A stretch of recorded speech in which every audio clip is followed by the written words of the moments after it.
pagi. Apa kabarnya hari ini? Baik. Bapak Ibu guru, saya Santitia Anggreni. Di sini saya akan melakukan diseminasi terkait budaya positif yang sudah saya lakukan bersama peserta didik kita. Nah, pertama-tama marilah kita panjatkan puja dan puji syukur dulu kepada Allah Subhanahu wa Ta'ala yang mana kita masih diberikan kesehatan pada pagi hari ini untuk bisa bertemu kembali di tempat ini. Langsung saja hari ini karena saya akan memaparkan dari hasil aksi nyata saya, langsung saja Bu. Ya. Mohon maaf Bapak Ibu, di sini saya sebagai peserta calon guru penggerak angkatan 10 yang mana di sini ada pengajar praktek saya yaitu Bapak Widodo Nur Arif. Konsep inti budaya positif yaitu perubahan paradigma belajar. Ada motivasi perilaku manusia, posisi kontrol guru, disiplin positif, kebutuhan dasar manusia, keyakinan kelas, dan segitiga restitusi. Next. Pembelajaran dengan paradigma baru. Kita sekarang kan dalam posisi kurikulum merdeka yang mana mengatur pelajaran Pancasila ya Bapak Ibu. Nah, pembelajaran dengan paradigma baru itu merupakan pembelajaran yang dirancang dengan menggunakan prinsip pembelajaran berdiferensiasi, sehingga para peserta didik belajar sesuai kebutuhannya berdasarkan tahap perkembangan sesuai teori psikologi modern untuk mewujudkan profil pelajar Pancasila. Secara jelas kita sudah familiar nih Bapak Ibu terkait dengan pembelajaran berdiferensiasi, di mana peserta didik itu akan belajar sesuai dengan kodrat zaman dan kodrat alamnya juga. Di sini ada miskonsepsi tentang teori kontrol, yang mana pertama ilusi guru mengontrol murid, ilusi bahwa semua penguatan positif efektif dan bermanfaat, ilusi bahwa kritik dan membuat orang merasa bersalah dapat menguatkan karakter, ilusi bahwa orang dewasa memiliki hak untuk memaksa. Ini peserta didik disetir bahasa kasarnya. Mengubah paradigma stimulus respon ke pendekatan teori kontrol. Di sini ada stimulus respon dan di sini ada teori kontrol. Misalkan realitas atau kebutuhan kita sama, diganti dengan realitas kebutuhan kita berbeda. Semua orang melihat hal sama, pada dasarnya semua orang itu memiliki gambaran yang berbeda. Semacam pemikiran saya dengan pemikiran guru itu pasti kan berbeda, kan tidak ada yang sama. Dan selanjutnya sampai di sini ada disiplin positif, yaitu dalam budaya kita makna kata disiplin itu dimaknai menjadi sesuatu yang dilakukan seseorang pada orang lain untuk mendapatkan kepatuhan. Kita cenderung menghubungkan kata disiplin dengan ketidaknyamanan. Banyak sekali contohnya di peserta didik kita, ketika kita menginginkan peserta didik kita yang disiplin, pasti banyak yang melanggar peraturan-peraturan yang ada di sekolah. Misal, mereka tidak diperbolehkan memakai sepatu selain hitam. Pasti beberapa anak juga masih melanggar hal tersebut, karena dia merasa kalau yang dilarang itu ya harus dilakukan. Disiplin itu berasal dari bahasa Latin yaitu disiplina, yang artinya belajar. Disiplin positif merupakan cara penerapan disiplin diri yang memiliki tanggung jawab terhadap apa yang dilakukan berdasarkan nilai yang diyakini secara intensif. Sebagai pendidik, tujuan kita adalah menciptakan peserta didik yang memiliki disiplin diri sesuai dengan nilai-nilai kebajikan dan memiliki motivasi intrinsik. Nilai-nilai kebajikan, ada profil pelajar Pancasila. Nah, itu yang biasa kita sering familiar dengan kata P5. Terus ada sikap murid, ada keterampilan hidup. Di sini kalau profil pelajar Pancasila otomatis ada poin-poinnya, yaitu beriman dan bertakwa kepada Tuhan Yang Maha Esa, berkebinekaan global, gotong royong, dan bernalar kritis. Dengan sikap murid ada rasa toleransi, hormat, mandiri, empati, percaya diri, kreativitas, kerjasama, dan yang lain-lainnya. Keterampilan hidup dapat dipercaya, lulus hati, pendengar yang aktif, tidak merendahkan orang lain, memberikan yang terbaik dari diri. Ini salah satu contohnya. Motivasi perilaku manusia. Motivasi perilaku manusia itu ada dua ya. Ada faktor ekstrinsik dan ada faktor intrinsik. Kalau faktor ekstrinsik, contohnya untuk menghindari ketidaknyamanan atau hukuman. Dan yang kedua adalah untuk mendapatkan imbalan atau penghargaan dari orang lain. Yang faktor intrinsik yaitu untuk menjadi orang yang mereka inginkan dan menghargai diri sendiri dengan nilai yang mereka percaya. Sedangkan kita tahu sendiri, kita sendiri kan kebanyakan, misal anak-anak itu rajin belajar karena ingin mendapat imbalan atau ingin mendapat hadiah dari orang tuanya, misalnya itu termasuk ke dalam faktor motivasi perilaku manusia sesuai dengan faktor ekstrinsik.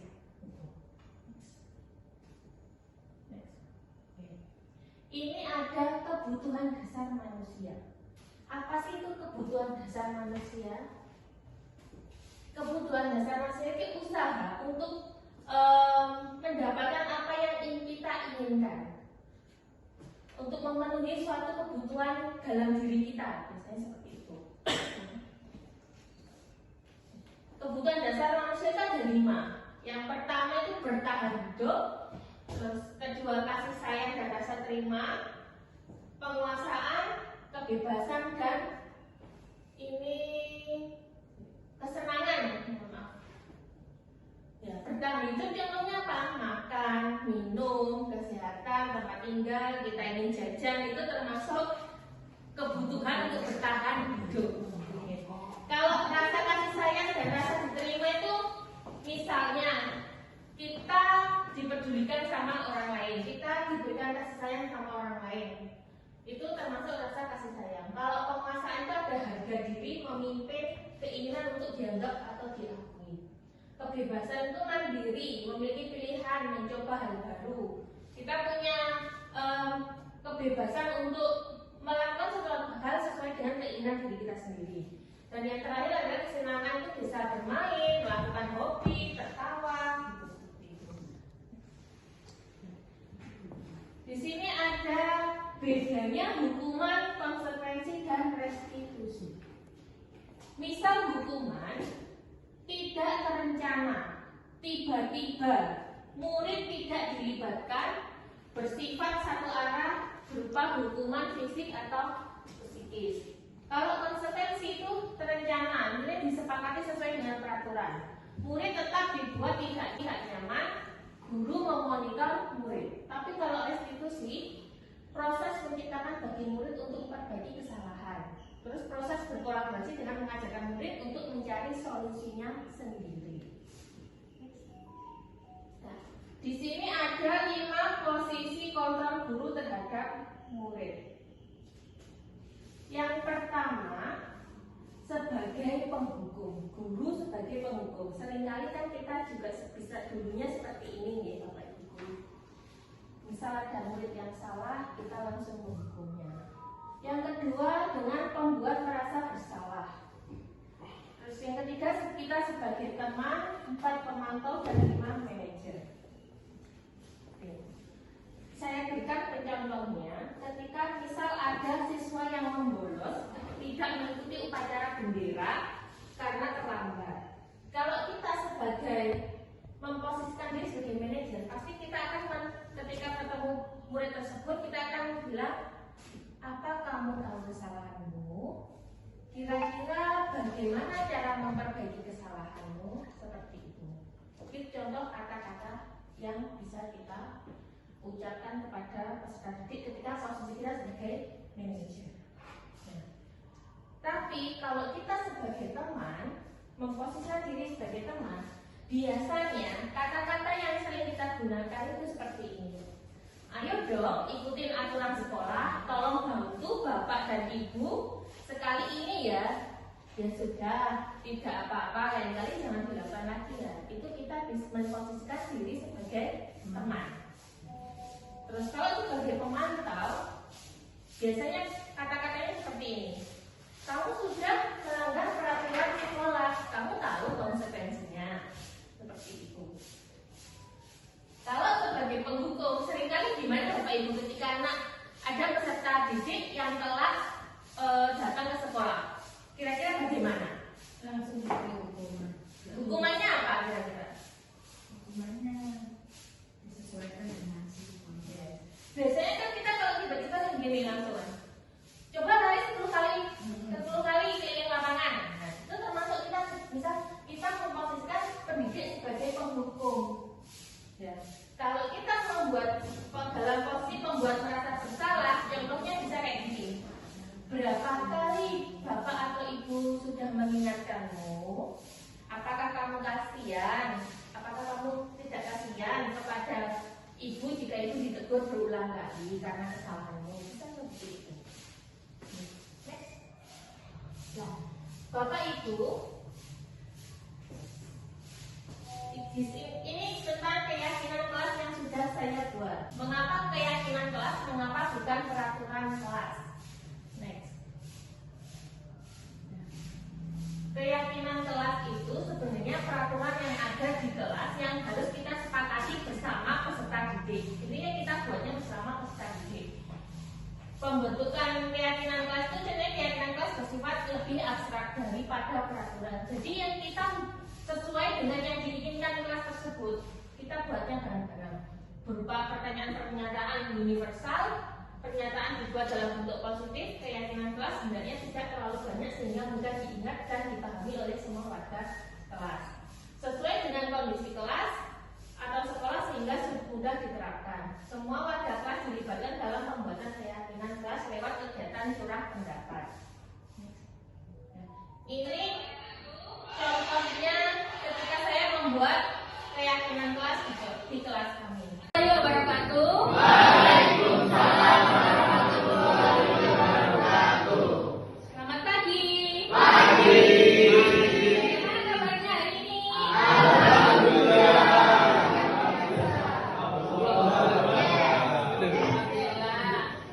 Anak-anak, pagi ini sebelum kita memulai pembelajaran, mari kita membuat keyakinan kelas dulu. Keyakinan kelas yang kalian akan sepakati untuk mengikuti pembelajaran selanjutnya. Bisa mulai dituliskan sekarang?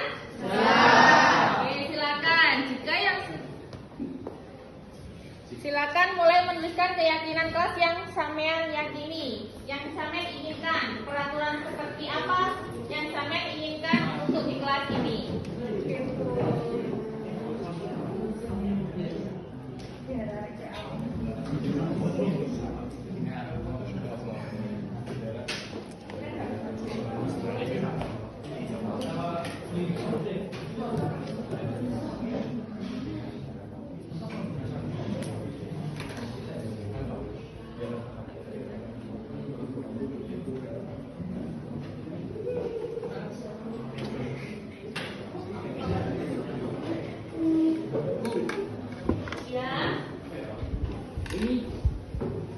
Nggak mesti nggak boleh kan Bu? Peraturan yang sampai inginkan untuk kelasmu, misal nggak boleh datang terlambat. Misalnya boleh ke kantin tapi barang itu kan juga peraturan kan? Ya, Oh berarti harus nggak tuh? Ini kan di pembelajaran Mas. Kalau sudah ditempel. Ya, yang kalau sudah ditempel di depan. Ini Bu Sri. Langsung. Total.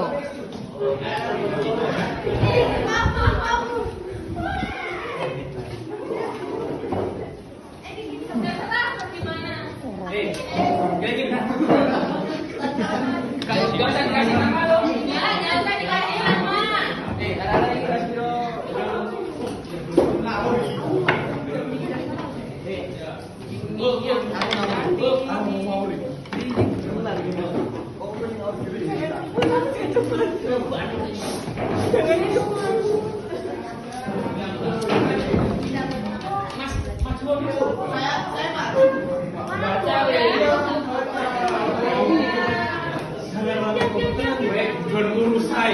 Anas preman.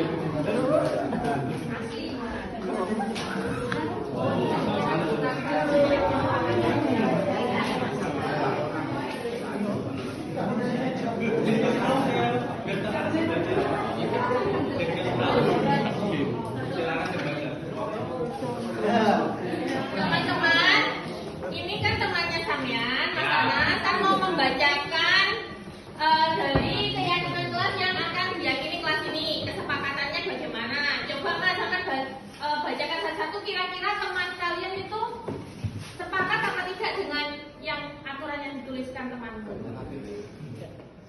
Sudah. Sudah, silakan. Boleh makan di kelas dengan izin guru mata pelajaran. Kira-kira. Boleh setuju. Lapar saya. Setuju. Tapi dengan izin guru mata pelajaran ya. Jadi disepakati boleh dari sini. Lanjut. Tidak boleh meninggikan suara ketika guru menerangkan atau mengajar. Sok pinter yuk.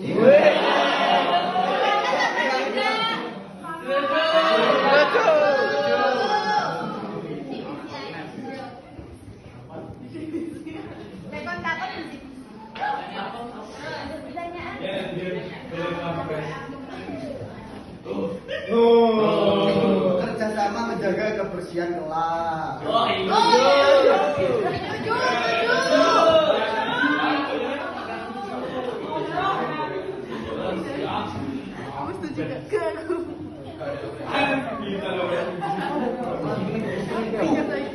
Apalan. Tidak tiket denda 2.000. Enggak. Buat gue ae. Setuju.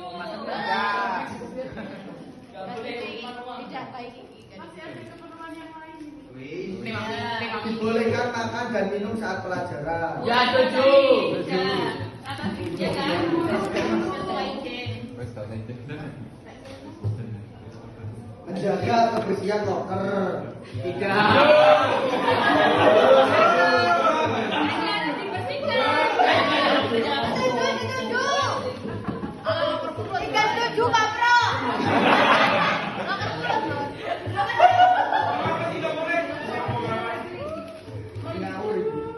Dilarang telat saat pergantian jam pelajaran. Tidak setuju.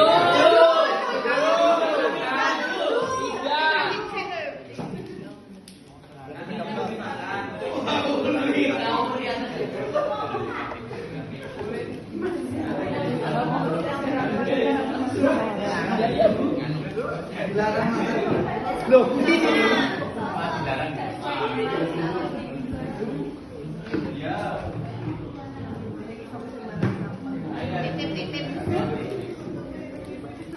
tidak boleh tidur setiap saat di kelas. Tidak setuju.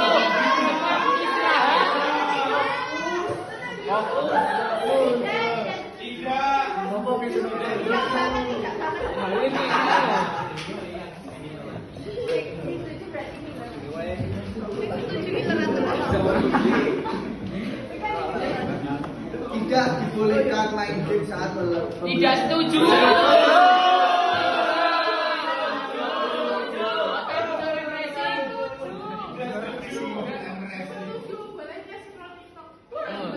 Bolehnya hafalan kan Paulus. Nah. Gak boleh pacaran di kelas. Beneran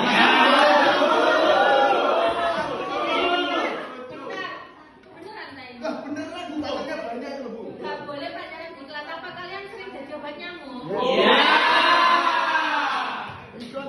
Berarti yang lain belum terang.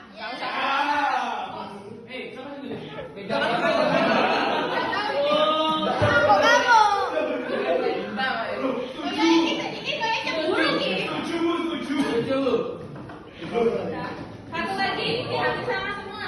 Satu lagi ya Bu. Ini habis sama semua.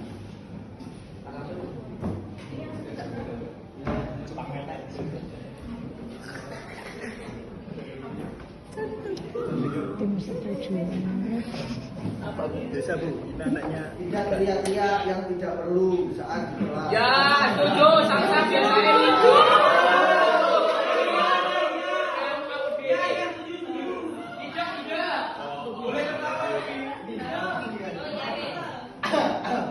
Kalau Kalau ada teman yang pergi waktu jam kos, jangan cepu. Ya, setuju.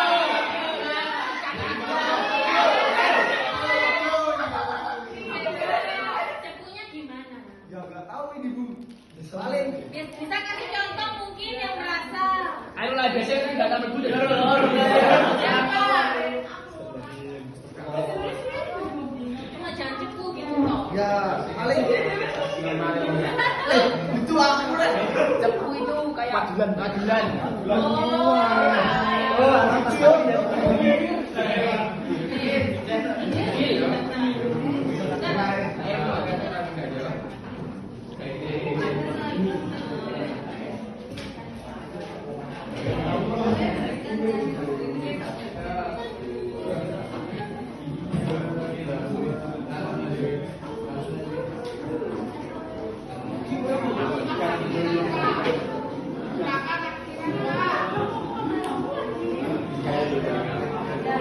Perhatikan. Kita waktunya sebentar. Ini kan sudah ada kesepakatan keyakinan klasik kita yang akan dilaksanakan dan yang tidak disetujui tadi. Coba Mas terakhir saya bacakan lagi keyakinan klasik kita apa saja yang harus kita taati untuk kedepannya. Boleh makan di kelas dengan izin guru mata pelajaran. Tidak boleh meninggikan suara ketika guru menerangkan atau mengajar. Dibolehkan makan dan minum saat pembelajaran. Boleh bekerja sama menjaga kebersihan kelas. Tidak teriak-teriak yang tidak perlu saat di kelas. Sadar diri, piket sesuai hari masing-masing.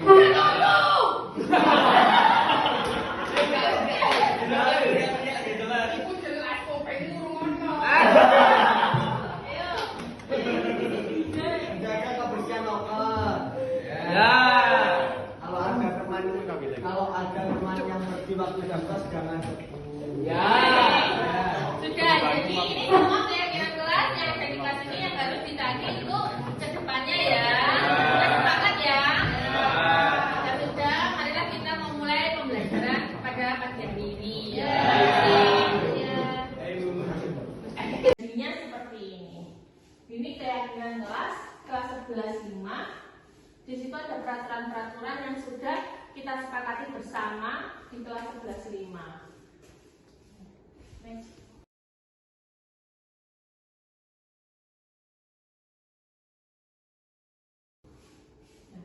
Segitiga restitusi, yaitu proses dialog yang dijalankan oleh guru atau orang tua agar dapat menghasilkan murid yang mandiri dan bertanggung jawab. Segitiga restitusi ini merupakan langkah-langkah kita dalam menyelesaikan masalah yang ada pada peserta didik kita. Segitiga restitusi dalam penyelesaian masalah, guru yang berperan sebagai manajer harus menggunakan segitiga restitusi dalam penyelesaian masalah melalui 3 langkah: menstabilkan identitas, validasi tindakan yang salah, dan menanyakan keyakinan. Di sini ada gambar segitiganya, baru kita tujuannya untuk menjadikan murid mandiri dan bertanggung jawab. Menstabilkan identitas itu, misalnya seperti ini. Guru akan berkata kepada peserta didik ketika misal ada yang terlambat datang, nanti kita itu hanya menanyakan ini, apa kita sebagai manusia itu memang tidak ada yang sempurna, pasti semua melakukan kesalahan. Tapi di sini saya tidak akan menghakimi kamu, kita akan mencari solusi kira-kira apa yang cocok dengan permasalahan yang sedang kamu hadapi. Next.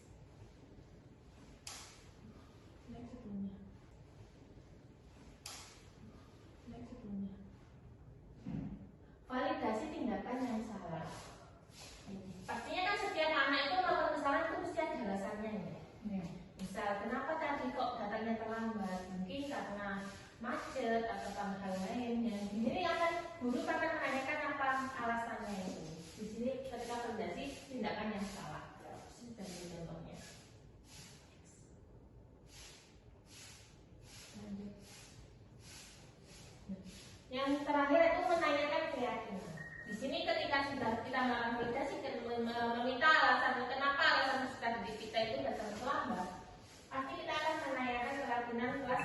sudah disepakati di kelas itu.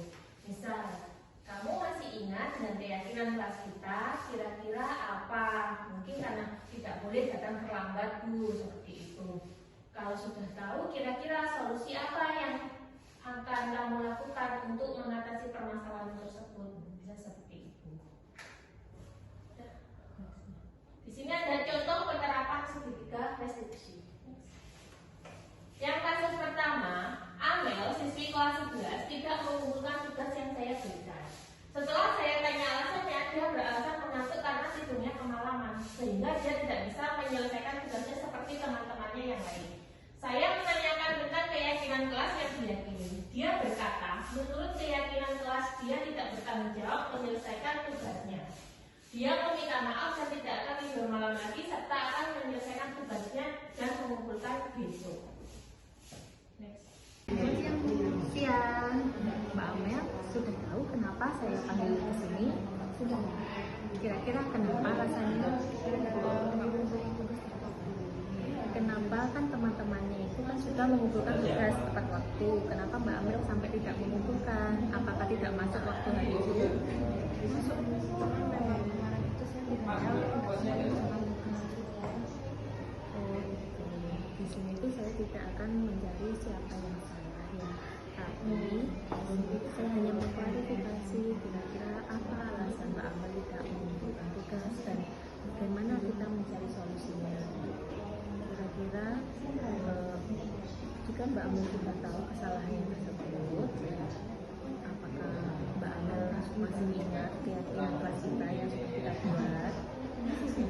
Kira-kira bagian mana yang menjadi keyakinan kelas kita yang menjadi hambatan Mbak Amel?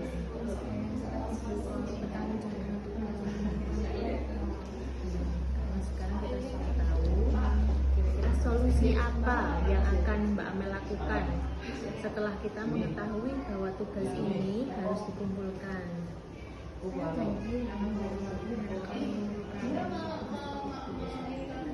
Kalau begitu saya tunggu ya tugasnya. Ya, sama-sama.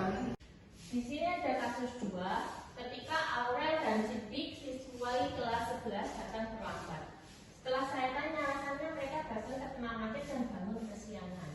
Setelah saya tanya keyakinan kelas yang sudah mereka sepakati, mereka menyadari bahwa mereka melanggar keyakinan kelasnya yang harus masuk kelas tepat waktu. Mereka meminta maaf dan berusaha untuk berangkat lebih pagi. Nih, di sini contohnya yang kegiatan sudah saya lakukan. Pagi.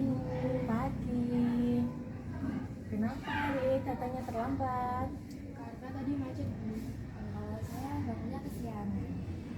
Berarti sama sudah tahu ya salahnya di mana. Kan kita tuh nggak ada yang sempurna ya. Pasti semua itu bisa melakukan kesalahan. Tapi di sini saya tidak akan menghakimi sampean. Kenapa kok bisa datang terlambat? Tapi semua sudah ada alasannya sendiri. Seperti sama tadi bilang karena macet, mbaknya bilang karena bangun kesiangan. Tapi di sini saya akan meminta sama mbaknya untuk mencari solusinya gimana biar kita dapat datang ke sekolah tepat.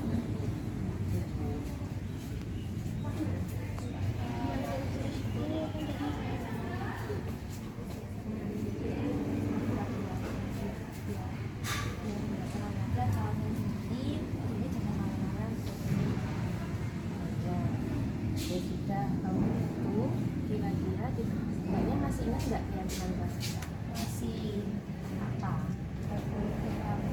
Tidak boleh datang terlambat. Kalau sudah tahu dengan keyakinan kelas kita, kira-kira solusi apa yang akan mbaknya lakukan? Tidak mengulangi. Bahkan bangun pagi dan tidak mengulangi. Ya sudah, kalau begitu silakan masuk ke kelas. Terima kasih Bu. Ya, sama-sama. Terima kasih Bu Santi sudah memberikan saya solusi tanpa menghakimi saya. Terima kasih Bu Santi.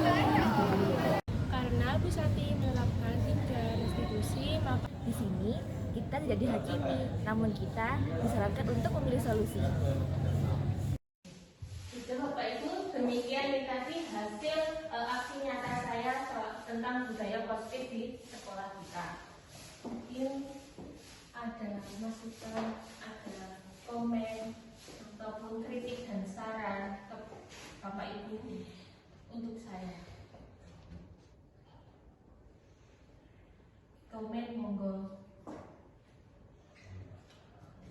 Jadi sambut cukup jelas ya, sudah saya sering mewakili semua ini lengkap. Kalau begitu, terima kasih atas waktunya Bapak Ibu. Wassalamualaikum warahmatullahi wabarakatuh. Waalaikumsalam.